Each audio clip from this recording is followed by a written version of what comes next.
Magandang araw mga kaibigan. Bigyan natin ng reaction opinion itong post ang balita ngayon. Senator Robin Padilla binatikos ang post na humihimok umano ng karahasan laban sa kanya. Binatikos ni Senator Robin Padilla ang isang social media post na umano'y naghihikayat ng karahasan laban sa kanya. Sa kanyang Facebook post, ibinahagi ng senador ang screenshot, isa-isang threads post mula sa account na Julina May na may nakasaad. Wala bang maglalakas loob gurgurin bigla si Robin Padilla? Gurgurin daw, patumbahin. Bilang tugon, nagpahayag ng reaksyon ng senador sa kanyang Facebook page. Allahu Akbar, Adluya Bilyahi, Minasaya Rajim. Hindi ako marunong ng Arabika, pasensya na lang. Kaya parang demonyo na ang mga kriminal sa pagpaslang ng tao dahil sa mga katulad nito na ipinapangampanya ang pagpatay sa kapwa-tao. Isa ako na lang natitira ninyong alas na handang magpakulong sa ICC para ubusin ang mga kriminal. Huwag mong naisin na maunahan ako dahil lang masagana at ang masaya kong pamilya ay handa kong ipagpalit para lamang maging matahimik at mapayapa ang kinabukasan ninyo. Nagtapos ang senador sa panawagang manalangin at humingi ng tawad sa Diyos ang may akda ng naturang post. Kung may pananampalataya po kayo, inshallah, ay manalangin po kayo at humingi ng tawad sa Panginoon sa inyong panawagan dahil napakasama po ang inyong hakbangin.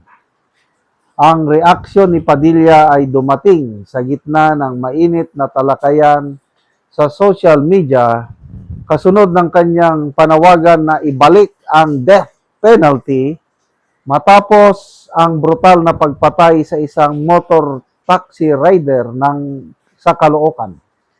Ang authenticity ng screenshot at ang konteksto ng naturang thread post ay hindi pa nakukumpirma ng mga independenteng autoridad. Sa ngayon, naka-private na ang naturang thread account. So ito, nandyan yung mukha ng nagposo. Grabe naman yan.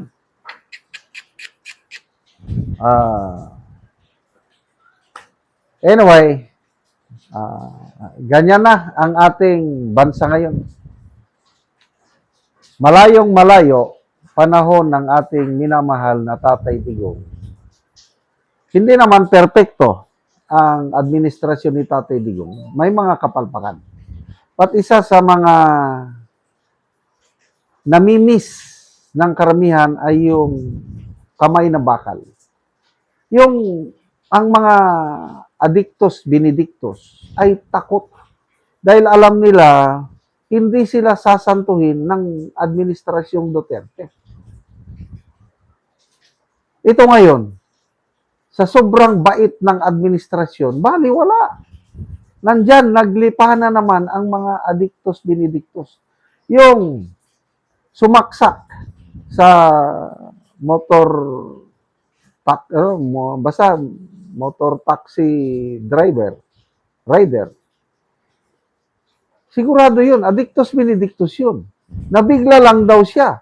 Then, sinaksak ng ice pick. After that, umalis doon. Doon na naman sa Mandaluyong, nahuli na naman, nagnakaw na naman, doon na siya nahuli. Ganyan nakatindi. Tapos sinasabi pa ng PNP na bumaba na daw ang krimen sa ating bansa ng ilang porsyento. 30% ba yun, yung latest report nila? Wow naman. Sige. Wala tayong magawa kung yun ang data ng PNP. Di paniwalaan nila ang data nila. But iba yung nakikita sa actual ground. Ako, ibang-iba, panahon ni Tatay Digong, kahit 10 oras ng gabi, makapaglakad ako. Kumpiyansa ako. Kasi, kung baga pa sa laban, tinalo na ni Tatay Digong yung mindset ng mga kriminal, mga adiktos, talunan na sila. Na anytime, bigla na lang may mangyayari sa kanila. Kaya sila ang natatakot, umiiwas. Minsan, nagbisita ko sa isang lugar dito sa Mindanao.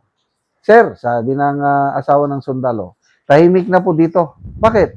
Yung mga nanggugulo, takot na takot kay Tatay Digong. Lumayas na sila dito, wala na sila. Kasi napakagulo yung lugar noon. Ngayon, nung umalis na si Tatay Digong, itong administrasyon na, bumisita ulit ako doon. Sir, wala na, nagbalik na naman yung dati. Wala na sila kasing kinakatakutan. Yan ang problema sa leadership sa ating bansa. Masyadong mabait. Pinagmamalaki nila, bloodless daw ang kanilang kampanya laban sa war on pulburon, kriminalidad. Bloodless nga, ang dami namang nangyayari. Mas namamatayan pa ang ating kapulisan kaysa yung may bagong nangyayari, namatayan tayo ng pulis. Dahil inunahan siya ng adictos benedictos. So, sige lang, Senator Robin Padilla, tama yung panawagan niya na dapat humingi ng tawad sa Diyos. Kasi yung mga ganyang pag-iisip, isip demonyo na yun. Yung magplano ka ng karasan sa imong kapwa. Wala na yun sa kautusan ng Diyos. Muslim ka man o Christian, parehas lang yung utos na mahalin mo ang iyong kapwa-tao kagaya ng pagmamahal mo sa iyong sarili. Salamat mga kaibigan sa inyong pag-subaybay sa channel na ito. Nakakatulong kayo ng malaki sa tribong Talandig ng Bukidnon dahil ang income natin sa channel na ito is pantulong sa tribo. Namimigay tayo ng libreng yero at pako para makapagpatayo sila ng mas maayos na tirahan. Panoorin nyo ang video na ito. Mauna ni sila ang tabangan sa sin. Salamat sa Diyos! 17 ka pamilya. So mauna ni ang mga yero nga ipantabang sa mga tao. Bantay! Salamat, Lord! O bakit mo gisuko? O, arsara mo na sa! Wala ba kung saan alam mo na?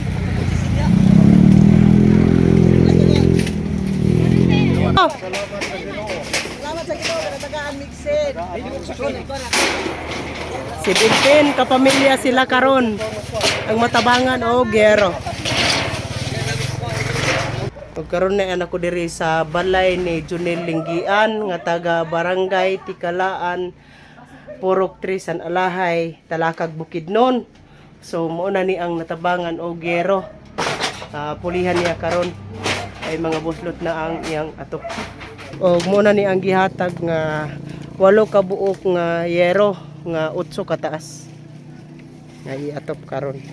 So muna ni ang itsura sa gawas nga bahin sa ilang balay.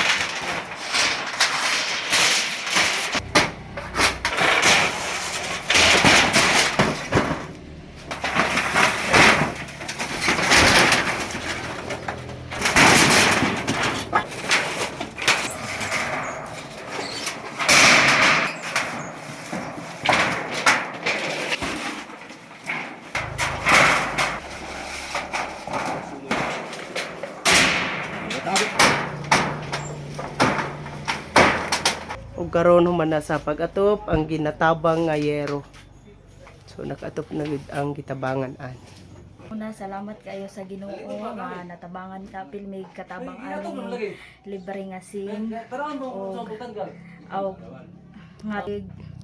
nga wala na pulihan. Napulo na katuig bago pa napulian inyong atop. O dako kayong pasalamat sa nagpasiug na pud ani nga aron mi makaapil ani nga kuan nga mga libre nga sa libre nga sin. Pa rin ate. Unang-una salamat gid kay sa Ginoo nga nakaapil mi ani ug salamat pod sa nag-sponsor ani Oo, salamat kaayo. Salamat kaayo.